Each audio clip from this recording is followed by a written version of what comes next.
নমস্কাৰ বন্ধুসকল, welcome to my YouTube channel Assam career job. আজি পুনৰ আপোনালোকৰ বহুত ভাল খবৰ আছে। ADR 3.0 যি গ্ৰেড 3 গ্ৰেড 4 আছে, যিটো 2026 বৰ্ষৰ এক্সাম ডেট কেতিয়া হ'ব বহুতে কমেণ্ট কৰি আছে। তাৰ ওপৰত এটা বিগ আপডেট আহিছে, মানে কেতিয়াবা এক্সাম হ'ব সকলোখিনি কথা ডিটেইলছত জনাই দিয়া হ'ব। এপ্লাইসমূহ কেতিয়া হ'ব এই কথাও জনোৱা হ'ব, লগতে এক্সাম পেটাৰ্ণ বা কি হয় বা এক্সাম ডেট একজেক্ট কেনেকুৱা ধৰণৰ হ'ব, কোনটো মাহৰ পৰা এক্সাম হ'ব পাৰে, এই সকলোখিনি কথা জনাই দিয়া হ'ব। চ' ভিডিঅ'টো আপোনালোকে শেষলৈকে চাব। যদি ভিডিঅ'টো ভাল পায় ভিডিঅ' লাইক কৰিব পাৰে, লগতে চেনেলটো ছাবস্ক্ৰাইব কৰি দিব পাৰে। এনেকুৱা ধৰণৰ ভিডিঅ'সমূহ প্ৰতিদিনে পাই থাকিব পাৰে।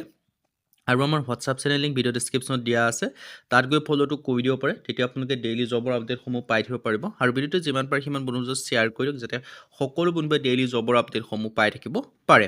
আহক আজি ভিডিঅ' আৰম্ভ কৰোঁ। ইয়াত আপোনালোকে ধুনীয়াকৈ নিশ্চয় গম পায় ADR যিটো 3.0 এক্সামৰ যিটো ইয়াৰ এডভাৰটাইজমেণ্টসমূহ আপোনালোকৰ ফেব্ৰুৱাৰী মাহত বা জানুৱাৰী মাহৰ শেষৰ সপ্তাহত অহা পূৰ্ণ সম্ভাৱনা আছে। এতিয়া আহিলোঁ এক্সামসমূহ কেতিয়া হ'ব, কাৰণ তাৰ ওপৰতে ভিত্তি কৰি আপোনালোকে পঢ়া শুনাসমূহ কৰিব পাৰিব। ভিডিঅ'টো আগবঢ়াৰ আগতে মই আপোনালোকক জনাই দিব বিচাৰিছোঁ, আপোনালোকে যদি ADR কাৰণে প্ৰিপেৰেশ্যন কৰি আছে, চ' এতিয়াৰ পৰা আপোনালোকে পঢ়া শুনা কৰিব লাগিব, তেতিয়াহে আপোনালোকে চিলেকশ্যনসমূহ লাভ কৰিব পাৰিব। কাৰণ আপোনালোকৰ এক্সাম ডেট বহুত সমাগত হয়, চ' সোনকালে পঢ়া শুনা কৰিব লাগিব।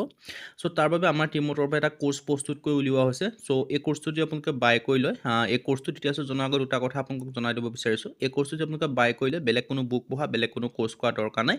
ইয়াত সকলোখিনি মেটেৰিয়েলছ আপোনালোকে এনাফ পাব, ইয়াত সকলোখিনি পাই যাব। চ' ছেকেণ্ড কথা হৈছে, কোৰ্চটোত বৰ্তমান 50% অফাৰ দি থকা হৈছে। চ' সোনকালে গৈ বাই কৰি ল'ব পাৰিব। এতিয়ালৈ কোৰ্চটোত আপোনালোকে কি লাভ কৰিব? এই কোৰ্চটোত আপোনালোকে বিশেষকৈ লাভ কৰিব 10,000 কুৱেশ্যন উইথ এনচাৰ লাভ কৰিব পাৰিব। অসমীয়া আৰু ইংৰাজী মাধ্যম দুইটা মিডিয়ামতে লাভ কৰিব পাৰিব। আৰু লগতে অল টপিকৰ A to Z এনালাইচিছ লাভ কৰিব। যিমানখিনি ছাবজেক্ট আছে, গোটেইখিনি ছাবজেক্টৰ অল টপিক আছে, সেই সকলোখিনি টপিকৰ A to Z এনালাইচিছ লাভ কৰিব পাৰিব। আৰু বিশেষকৈ ইয়াত কি ছাবজেক্ট লাভ কৰিব পাৰিব? ছ'চিয়েল ষ্টাডি লাভ কৰিব পাৰিব, জেনেৰেল নলেজ পাব, মেথমেটিক্স পাব, ৰিজনিং পাব, ইংলিছ পাব। মানে গোটেইখিনি ছাবজেক্ট, ইয়াত কোনো ছাবজেক্ট বাদ দিয়া হোৱা নাই, সকলোখিনি ছাবজেক্ট ইয়াত লাভ কৰিব পাৰিব, সকলোখিনি টপিক লাভ কৰিব পাৰিব। আৰু লগতে যেতিয়া কোৰ্চটো পঢ়ি হোৱাৰ পিছত যেতিয়া আপোনালোকে নিজকে পৰীক্ষা কৰি চাব লাগিব, তাৰ কাৰণে টেষ্ট পেপাৰ আছে, প্ৰিভিয়াছ ইয়েৰ কুৱেশ্যন পেপাৰো আপোনালোকে লাভ কৰিব পাৰিব। আৰু যদি আপোনালোকে কোৰ্চটো বাই কৰিলে, বেলেগ কোনো বুক পঢ়া, বেলেগ কোনো কোৰ্চ কৰা দৰকাৰ নাই। চ' কেনেকৈ বাই কৰিব মই সেইটো জনাই দিব বিচাৰিছোঁ। ইয়াৰ কাৰণে বাই কৰিবৰ কাৰণে আমাৰ হোৱাটছআপ নম্বৰ আপোনালোকে স্ক্ৰীনত ধুনীয়াকৈ দেখিব পাৰিছে, 9707829183। তাত আপোনালোকে হোৱাটছআপত জাষ্ট মেছেজ কৰিলে হ'ল, তাৰপিছত আপোনালোকে বাই কৰি ল'ব পাৰিব। হোৱাটছআপত জাষ্ট মেছেজ এটা কৰি দিব, 9707829183। আৰু বৰ্তমান আপোনালোকৰ 50% অফাৰ দি থকা হৈছে। চ' সোনকালে গৈ বাই কৰি ল'ব পাৰিব, কাৰণ পঢ়া শুনাসমূহ এতিয়াৰ পৰা কৰিলেহে আপোনালোকে চিলেকশ্যন লাভ কৰিব পাৰে, কাৰণ বহুত এটা টাফ কম্পিটিশ্যন হয়। চ' সোনকালে পঢ়া শুনা কৰিব লাগিব। আৰু মই এতিয়া আপোনালোকক এই দুটা কথা আকৌ এবাৰ জনাই দিছোঁ, এই কোৰ্চটো যে বাই কৰিলে, বেলেগ কোনো কোৰ্চ কৰা, বেলেগ কোনো বুক পঢ়া দৰকাৰ নাই। ইয়াত আপোনালোকে সকলোখিনি এনাফ পাব, কাৰণ সকলোখিনি বস্তু ইয়াত এড কৰা হৈছে। চিলেবাছৰ পৰা সম্পূৰ্ণ টপিক এড কৰা হৈছে, আৰু সেই টপিকৰ যিবিলাক ছাব টপিক আছে, সেই পৰ্যন্ত আপোনালোকে এড কৰা হৈছে। মানে আপোনালোকৰ কিবা যদি একো ডাউট থাকিব নালাগে, সকলোখিনি কথা ইয়াত এড কৰি দিয়া হৈছে। এতিয়া আহিলোঁ আপোনালোকৰ মেইন ভিডিঅ'লৈ। মেইন ভিডিঅ'টো আপোনালোকক মই জনাইছিলোঁ যে ADR যিটো 3.0 আছে, তাৰ আপোনালোকৰ এক্সামসমূহ কেতিয়া হ'ব, তাৰ সম্পৰ্কে মই আপোনালোকক জনাম বুলি কৈছিলোঁ। তাৰ আগতে মই আপোনালোকক সম্পূৰ্ণ ডিটেইলছত জনাই দিব বিচাৰিছোঁ ADR বস্তুটো হয় কি। ADR হয় মানে হৈছে আছাম ডাইৰেক্ট ৰিক্ৰুইটমেণ্ট, যিটো আপোনালোকৰ অসমৰ প্ৰত্যক্ষ নিযুক্তি বুলি কোৱা হয়। তাত আপোনালোকৰ কিছুমান গ্ৰেড 3 আৰু গ্ৰেড 4 লেভেলৰ ভেকেঞ্চি থাকে। আৰু বিশেষকৈ ইয়াৰ ক্ষেত্ৰত আপোনালোকৰ কোৱালিফিকেশ্যনসমূহ মিনিমাম 8 পাছৰ পৰা আপোনালোকে এপ্লাইসমূহ কৰিব পাৰিব। আপ টু আপোনালোকৰ MA কৰিলেও পাৰিব, ডিগ্ৰী কৰিলেও পাৰিব, কাৰণ 8 পাছৰখিনিয়ে গ্ৰেড 4 লেভেলৰ পাৰে। বাকী MA হওক বা ডিগ্ৰী পাছ এইবিলাকে তেওঁলোকে গ্ৰেড 3খিনি এপ্লাই কৰিব পাৰে। আৰু বিশেষকৈ পোষ্ট নেমখিনি গ্ৰেড 3 আৰু গ্ৰেড 4 লেভেলৰ হয়, দুই ধৰণৰ। আৰু বিশেষকৈ ADR ক্ষেত্ৰত আপোনালোকে ধুনীয়াকৈ দেখিব পাৰিছে, ADR 2026ৰ কাৰণে যিটো নতুন ৰিক্ৰুইটমেণ্ট ADR 3.0 আহিবলৈ গৈ আছে। চ' পঢ়া শুনাসমূহ এতিয়াৰ পৰা ষ্টাৰ্ট কৰি দিয়ক, তেতিয়াহে আপোনালোকে চিলেকশ্যনসমূহ লাভ কৰিব পাৰিব। আৰু আপোনালোকৰ যিটো এক্সাম ডেটৰ সম্পৰ্কে মই আপোনালোকক বিগ আপডেটটো জনাই দিম বুলি কৈছোঁ। চ' ভিডিঅ'টো আপোনালোকে শেষলৈকে চালেহে আপোনালোকে সেইটো কথা গম পাব পাৰিব। চ' ভিডিঅ'টো আপোনালোকে শেষলৈকে চাব। আৰু বিশেষকৈ এডুকেশ্যন কোৱালিফিকেশ্যনটো মই আপোনালোকক জনাই দিব বিচাৰিছোঁ। গ্ৰেড 3 ক্ষেত্ৰত আপোনালোকৰ মিনিমাম যিটো গ্ৰেড 3 ক্ষেত্ৰত আপোনালোকৰ 3 ধৰণৰ থাকে। এটা হৈছে 12 পাছৰ লেভেলৰ, এটা হৈছে ডিগ্ৰী পাছ লেভেলৰ, এটা হৈছে আপোনালোকৰ ড্ৰাইভাৰ বা HSLC লেভেলৰ। চ' এই 3 ধৰণৰ ক্ষেত্ৰত আপোনালোকে যিটোতে ইলিজিবল হয়, সেইটোতে আপোনালোকে এপ্লাইসমূহ কৰি ল'ব পাৰিব।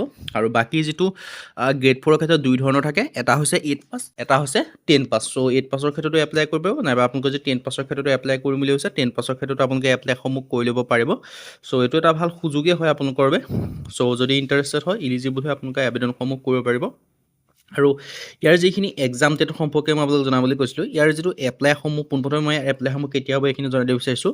ইয়াৰ যিটো এপ্লাইসমূহ CMCৰে আগতে ঘোষণা কৰিছিলে, আপোনালোকে নিশ্চয় গম পায় যে ইয়াৰ এপ্লাইসমূহ আপোনালোকৰ নৱেম্বৰ, ডিচেম্বৰ বা জানুৱাৰী মাহত হ'ব বুলি কৈছিলে, কিন্তু বৰ্তমানলৈকে তেতিয়া লগতে এটা কথা কৈছে যে ADA 2.0 ৰিক্ৰুইটমেণ্টখিনি অক্টোবৰ মাহত দিয়া হ'ব। কিন্তু ইয়াৰ এতিয়া ADA 2.0 ৰিক্ৰুইটমেণ্টখিনি আপোনালোকৰ কেতিয়া দিবলৈ গৈ আছে, এতিয়া জানুৱাৰী মাহৰ 10 তাৰিখ বা 15 তাৰিখে দিবলৈ গৈ আছে, 10-11 তাৰিখে দিব, 9-10 তাৰিখে দিব। চ' আপোনালোকৰ সেইকাৰণে ADA 3.0 ৰিক্ৰুইটমেণ্টখিনি অহা নাই। চ' আপোনালোকে এতিয়া গম পাব পাৰিব যে ADA 3.0 ৰিক্ৰুইটমেণ্টখিনি আপোনাৰ জানুৱাৰী মাহৰ শেষ সপ্তাহ নহ'লে ফেব্ৰুৱাৰী মাহত আহি যাব। আহি গ'লে তাৰ যিটো এক্সাম হয়, তাৰ এক্সামসমূহ আপোনালোকৰ প্ৰায় 2-3 মাহ, উইদিন 2-3 মাহৰ ভিতৰত, মানে আপোনালোকে ধৰি লওক মে' মাহটোত ইলেকশ্যন বুলি যাব, জুন মাহত হোৱা পূৰ্ণ সম্ভাৱনা আছে। জুলাই মাহত আপোনালোকৰ এক্সামসমূহ হৈ যাব। চ' পঢ়া শুনাসমূহ এতিয়াৰ পৰা কৰিলেহে তেতিয়ালৈ আপোনালোকে চিলেকশ্যনসমূহ লাভ কৰিব পাৰিব জুলাই মাহলৈ। চ' সেইকাৰণে এতিয়াৰ পৰা আপোনালোকে পঢ়া শুনা কৰিব লাগিব। মই আপোনালোকক এক্সাম ডেট সম্পৰ্কে জনালোঁ। তাৰ কাৰণে পঢ়া শুনা কৰিবৰ কাৰণে আমাৰ যিটো টিমৰ পৰা কোৰ্চ প্ৰস্তুত কৰিছে, সেইটো বাই কৰি লৈ পঢ়া শুনা ষ্টাৰ্ট কৰিব পাৰে, কাৰণ সেই কোৰ্চটোত সকলোখিনি আপোনালোকৰ মেটেৰিয়েলছ বা সকলোখিনি আপোনালোকৰ টপিক ইনক্লুডেড আছে, অল ছাবজেক্ট ইনক্লুডেড আছে। বেলেগ কোনো পঢ়া বা বেলেগ কোনো কৰা কিবা কৰা দৰকাৰ নাই, সকলোখিনি আপোনালোকে লাভ কৰিব পাৰিব। এটা ভাল কোৰ্চ হয়। চ' এই কোৰ্চটোত বেষ্ট কোৰ্চ বুলি ক'ব পাৰে, কাৰণ ইয়াত কোনো বেলেগ কিবা মানে সকলোখিনি ইনক্লুডেড আছে। কাৰেণ্ট এফেয়াৰ্ছৰ পৰা আদি কৰি GK পৰা আদি কৰি ছ'চিয়েল ষ্টাডিৰ পৰা আদি কৰি মেথছৰ পৰা আদি কৰি ৰিজনিঙৰ পৰা আদি কৰি মক টেষ্টৰ কাৰণে টেষ্ট পেপাৰো দিয়া হৈছে। লগতে আপোনালোকৰ previous year কুৱেশ্যন পেপাৰো আপোনালোকে লাভ কৰিব। চ' সকলোখিনি আপোনালোকে লাভ কৰিব পাৰিব। চ' বাই কৰি ল'ব পাৰে। বৰ্তমান আপোনালোকৰ 50% অফাৰ দি থকাই হৈছে, আৰু এই কোৰ্চটো বাই কৰাৰ পিছত বেলেগ কোনো কিবা পঢ়াটো দৰকাৰ নাথাকে, কাৰণে সকলোখিনি ইনক্লুডিঙে আছে। আৰু মই আপোনালোকক এতিয়া এক্সাম ডেটৰ সম্পৰ্কেটো মই জনাই দিলোঁ। চ' আপোনালোকৰ এটা মটিভেশ্যনৰ বাবে জনাই দিছোঁ। চ' এতিয়াৰ পৰা পঢ়া শুনা ষ্টাৰ্ট কৰি দিয়ক, যাতে সকলোৱে আগবাঢ়িব পাৰে। আৰু এইটো আপোনালোকৰ গম পাইছে, এইটো আপোনালোকৰ মই ৱেবছাইটৰ যোগে মই জনাই দিছোঁ যে ইয়াৰ এক্সামসমূহ আপোনালোকৰ প্ৰায় ধৰি লওক আপোনালোকৰ যদি ফেব্ৰুৱাৰী মাহত আপোনালোকৰ ভেকেঞ্চিখিনি আহিছে, তাৰ 2-3 মাহৰ পিছত, মানে ধৰি লওক মে'টো ইলেকশ্যন বুলি যাব, জুলাই মাহত আপোনালোকৰ এক্সাম হোৱা পূৰ্ণ সম্ভাৱনা আছে। চ' সোনকালৰ পৰা এতিয়াৰ পৰা পঢ়া শুনাসমূহ আপোনালোকে ষ্টাৰ্ট কৰি দিয়ক। আপোনালোকে বহুতে কমেণ্ট কৰিছিল, তাৰ কাৰণে মই এটা আপডেট এটা সৰুকৈ দি দিলোঁ, যাতে সকলোৱে আপোনালোকক গম পায়, মটিভেশ্যন পায়, পঢ়া শুনাটো ষ্টাৰ্ট কৰিব পাৰে। আৰু চিলেবাছ সম্পৰ্কে এনেকৈ দেখিব পাৰিছে। আৰু আমাৰ কোৰ্চটো যদি বাই কৰিলে, তাতো সম্পূৰ্ণ চিলেবাছখিনিও পাই যাব, লগতে সম্পূৰ্ণ চিলেবাছ ফ'ল' কৰি বনোৱা হৈছে, আৰু কিছুমান নতুন চিলেবাছো কিছুমান টপিক এড কৰা হৈছে। চ' যদি বাই কৰি ল'ব বিচাৰে বাই কৰিব পাৰে। আৰু এইটো পঢ়াৰ পিছতো বেলেগ কোনো পঢ়াৰ দৰকাৰী নাই, কাৰণে সকলোখিনি ছাবজেক্ট বা সকলোখিনি অল ছাবজেক্ট ইনক্লুডিং আছে, আৰু অল টপিক আপোনালোকে ইনক্লুডিং লাভ কৰিব পাৰিব। আৰু বিশেষকৈ ইয়াতো আপোনালোকৰ বেষ্ট কোৰ্চ হয়, one of the best course হয়। 50% বৰ্তমান আপোনালোকৰ কাৰণে অফাৰ দিছোঁ লিমিটেড টাইমৰ কাৰণে। চ' সোনকালে গৈ আপোনালোকে বাই কৰি ল'ব পাৰিব। আৰু ইয়াত আপোনালোকৰ টেষ্ট পেপাৰৰ পৰা আদি কৰি previous year কুৱেশ্যন পেপাৰৰ পৰা আদি কৰি কুৱেশ্যন এনচাৰৰ পৰা আদি কৰি অল টপিকৰ A to Z এনালাইচিছৰ আদি কৰি আছামিছ ইংলিছ মিডিয়াম দুইটা মিডিয়ামতে লাভ কৰিব পাৰিব। চ' সোনকালে গৈ বাই কৰি ল'ব পাৰে। আজি ভিডিঅ' যদি ভিডিঅ' ভাল লাগে লাইক কৰিব, লগতে ছাবস্ক্ৰাইব